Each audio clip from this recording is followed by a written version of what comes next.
Structure of pollen grain. Structure of pollen, पहले हम लोग एक बार रिकॉल करते हैं पॉलिन ग्रेन कैसे बना। Pollen grain product of microsporogenesis होती है। स्पोरोजेनस टिश्यू जो माइटोटिक डिवीजन करता है, पॉलिन मदर सेल बनाता है। पॉलिन मदर सेल जो है वो मियोसिस करता है। मियोसिस के बाद चार मियोसिस इन प्रोडक्ट जो होता है मियोसिस का, वो चार बनता है। चार पॉलिन टेट्रेट्स ऑफ पॉलिन ग्रेन बनते हैं। मेच्योर के बाद ये पॉलिन ग्रेन का स्ट्रक्चर आता है। पॉलिन ग्रेन में हम लोग एक एक करके देखते हैं। पहले हम लोग इसको सेल के बारे में पढ़ते हैं। एक वेजिटेटिव सेल होता है, जर्मिनेटिव सेल होता है। वेजिटेटिव सेल जो होते हैं वो लार्ज होते हैं और न्यूट्रिशन प्रोवाइड करते हैं। जर्मिनेटिव सेल होता है वो मेन जो होता है, जर्मिनेटिव सेल होता है वो मेल गैमेटोफाइट की तरह यूज होता है। इसे हम लोग कहते हैं जो जर्मिनेटिव सेल है वो स्मॉल होता है। It is a male gametophyte, लिख लीजिए आप। It is a male gametophyte. अब हम लोग इसके बारे में अब पढ़ते हैं। इसके न्यूक्लियस को हम लोग ट्यूब न्यूक्लियस बोलते हैं। अब इसके लेयर के बारे में पढ़ते हैं। इसमें दो तरह के लेयर है। फर्स्ट है एक्साइन लेयर, सेकेंड है इंटाइन लेयर। तो दोनों स्पोरोडर्म बोलते हैं। इंटाइन प्लस एक्साइन दोनों अगर लेयर को हम लोग मिलाए तो उसको कॉमनली बोलते हैं स्पोरोडर्म। हम लोग एक एक करके एक्साइन के बारे में देखते हैं। एक्साइन जो होता है वो स्पोरोपोलिनिन का बना होता है। स्पोरोपोलिनिन का बना होता है।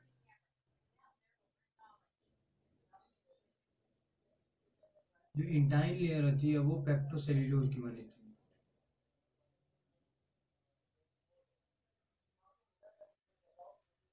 जो स्पोरोडर्म होता है एक्साइन लेयर होती है, एक इंटाइन लेयर होता है। एक्साइन लेयर जो स्पोरोपोलिनिन के बने होते हैं वो किसी भी एंजाइम से डिग्रेड नहीं होते। एंजाइम जो स्पोरोपोलिनिन होते हैं, नो एंजाइम डिग्रेड।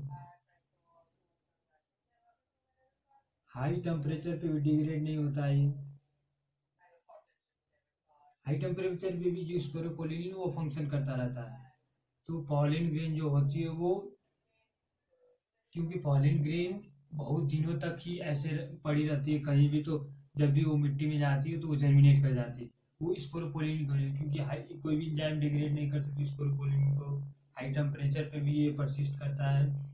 उसके बाद एसिडिक मीडियम में भी ये परसिस्ट करता है। उसके बाद इंटाइन लेयर जो इनर लेयर होती है वो पेक्टोसेल्यूलोज की बनी होती है। अब हम लोग इसमें देखते हैं, इसमें हम लोग आता है पॉलिन ग्रेन में पॉलिन वाइबिलिटी। पॉलिन वाइबिलिटी का मतलब होता है कि पॉलिन ग्रेन कितने समय तक जर्मिनेटिव पावर रखता है। पॉलिन ग्रेन कितने समय तक जर्मिनेशन पावर रखता है।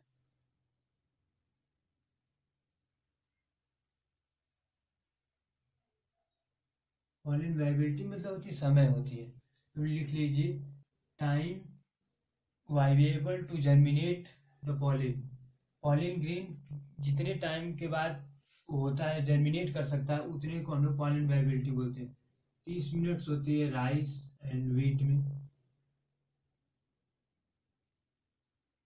सब में अलग अलग होती है। पॉलिन वाइबिलिटी मतलब कि 30 मिनट में, अगर कि पॉलिन मेल मेल पार्ट से अगर पॉलिन निकल गया है तो वो 30 मिनट तक ही वैलिड होगा। किसी अगर स्टिग्मा पर पड़ा तो वहाँ वो जर्मिनेट कर जाएगा, वरना उसकी वो पॉलिन ग्रेन फिर खत्म हो जाएगा, किसी काम का नहीं रहेगा।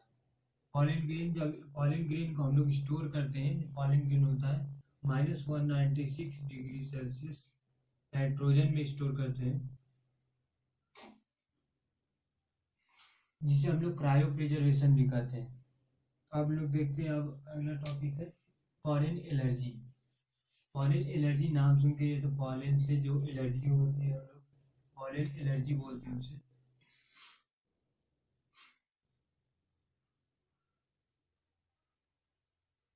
पॉलिन एलर्जी जो होती है कॉमनली वो ब्रोंकाइटियल एलर्जी होती है। जो लंग्स में जो हम लोग की पाइप है उसमें इन्फेक्शन हो जाता है। इसमें हम लोग एग्जांपल देखते हैं, पैरेट ग्रास हो गया,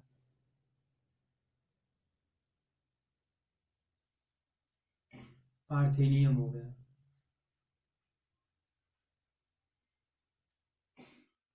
अब हम लोग देखेंगे इसमें पॉलिन वाइबिलिटी की हम लोग बात की। अब हम लोग देखेंगे इसमें, तो हम लोग एक बार फिर से देखते हैं पॉलन वायबिलिटी हो गई। अब हम लोग देखेंगे इसमें पॉलन प्रोडक्ट्स।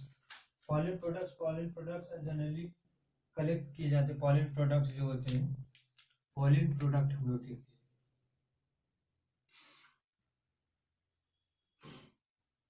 पॉलन प्रोडक्ट जो होते हैं फूड सप्लीमेंट, फूड्स में, कॉस्मेटिक्स में,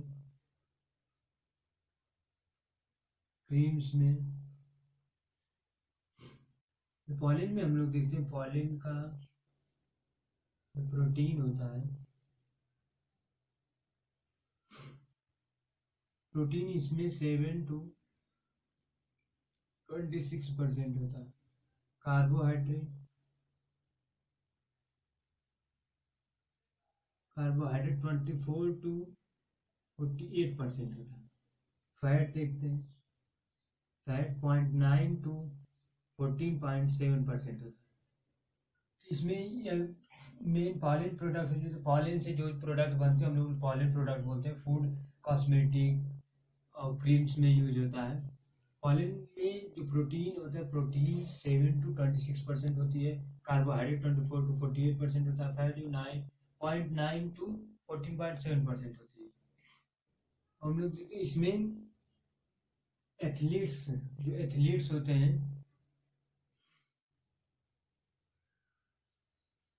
एथलीट्स हो गए, हॉर्स रेस,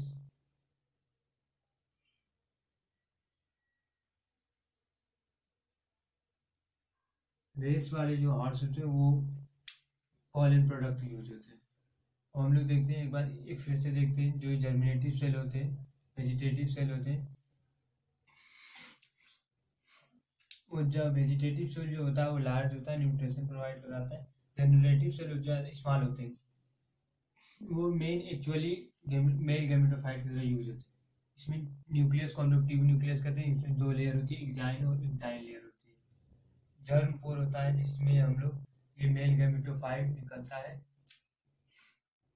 यहाँ पर स्पोरोपोलिनी नहीं पाई जाती है। हम लोग देखते हैं पॉलन एनर्जी के बारे में हम लोग देखा, ब्रांकाइटियल होता है किसके, कैरेट और पार्थेनियम की वजह से। पार्थेनियम और pollen products of food, cosmetic, creams में यूज किए जाते हैं। पॉलन में प्रोटीन 7 to 26% होती है, कार्बोहाइड्रेट 24 to 48% होती है, फैट 0.9 to 14.7%। और हम लोग एथलीट्स लेते हैं अपनी रेस बढ़ाने के लिए। हॉर्स रेस, जो हॉर्स घोड़े रेस करते हैं, उनको पॉलन प्रोडक्ट की जरूरत